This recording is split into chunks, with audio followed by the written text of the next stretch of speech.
दोस्तों स्वागत है आप सभी का बीएससी एंड एनएससी अड्डा में। तो चलिए शुरू करते हैं वीडियो को और देखते हैं कि आज का जो इंट्राडे का स्टॉक था उसने कैसा परफॉर्म किया। दोस्तों आज के लिए मैंने इंट्राडे के तौर पर JSW स्टील को बताया था कि आपको इसे फिर से बाय करना रहेगा और इसने बहुत ही अच्छे तरीके से अपने टारगेट को अचीव किया, क्योंकि मैंने इसे बाय के लिए बोला था 671 पर आपको इसे बाय करना था और पहला टारगेट था 675 एंड सेकेंड टारगेट था 680। तो आप अपनी स्क्रीन पर जैसा कि देख पा रहे हैं ये ओपन हुआ था 670 और हाई मारा था इसने 683.3। तो इस तरीके से आपको इसे बाय करना था 671 पर और पहला टारगेट 675 और दूसरा टारगेट 680 और इसने अपने पहले और दूसरे दोनों ही टारगेट को बहुत ही अच्छे तरीके से अचीव किया और इस तरीके से बहुत ही अच्छी ट्रेड साबित हुई। उम्मीद है कि आप सभी ने इसमें अपना प्रॉफिट बुक किया होगा। अब चलिए दोस्तों देख लेते हैं कि कल के लिए यानी अब आने वाले मंडे के लिए 12 तारीख के लिए किस स्टॉक को चुना है मैंने कि आप उसमें इंट्राडे की ट्रेड डाल सकते हैं। दोस्तों आने वाली तारीख यानी आने वाले मंडे के लिए 12 तारीख के लिए इंट्राडे के तौर पर DLF को मैंने चुना है। हम पहले भी इसमें एक बार ट्रेड डाल चुके हैं, अब हम इसमें दोबारा से एक बार ट्रेड डालेंगे। दोस्तों अगर DLF मंडे को 302 पर पहुंचता है तो आप इसे बाय करिए और पहला टारगेट रखिएगा 304 का और दूसरा टारगेट 307 का। एक बार फिर से सुन लीजिए, आपको DLF को बाय करना रहेगा 302, पहला target 304 and the second target is 307।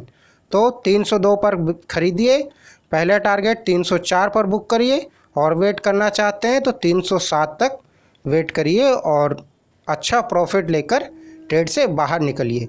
दोस्तों आप कभी भी कोई भी ट्रेड डालिए स्टॉप लॉस का इस्तेमाल करिए। अगर आप बिगनर हैं तो मिनिमम प्रॉफिट बुक करके स्टॉक से बाहर निकलिए। मिनिमम प्रॉफिट बुक करने की आदत हमेशा से आप डाल लीजिए। अगर आपने अभी नया ही शुरू किया है डीमैट में इंट्राडे तो आप हमेशा इस चीज़ को अपने दिमाग में रखिए, आपको मिनिमम प्रॉफिट बुक करना है किसी भी तरीके से, 200, 400, 500, 150, 50 कुछ भी मिले, मिनिमम प्रॉफिट अपना सिक्योर करना है। हमेशा इस चीज़ को ध्यान रखिए, लॉस में नहीं जाना है, लॉस में तो जाना ही नहीं है। इस चीज़ को हमेशा याद रखिए कि मिनिमम प्रॉफिट बुक करना है। और दूसरा पॉइंट, कभी भी जल्दबाजी में ट्रेड मत डालिए। No trade is also a trade, ये आपको मैं कई बार बता रहा हूँ। ये मैं अपने ऊपर रूल फॉलो करता हूँ कि अगर किसी दिन कोई आपको स्टॉक नहीं मिला है, आपका टाइम नहीं है आपके पास, तो कोई ट्रेड मत डालिए। ये मत सोचिए कि आपने उस दिन कोई ट्रेड नहीं डाली, ये सोचिए कि उस दिन आपका जो लॉस होने से बचा है वही आपकी इनकम है उस दिन की। तो ऐसे समझिए no trade is also a trade. अगर जल्दबाजी है, टाइम नहीं है, स्टॉक सिलेक्शन नहीं हो पाया है, आपको कोई स्टॉक नहीं समझ में आया, मैंने रिकमेंड किया या किसी और ने रिकमेंड किया, आपको नहीं समझ में आया कि आपको उसे बाय करना है, तो ज़बरदस्ती ट्रेड नहीं डालनी है।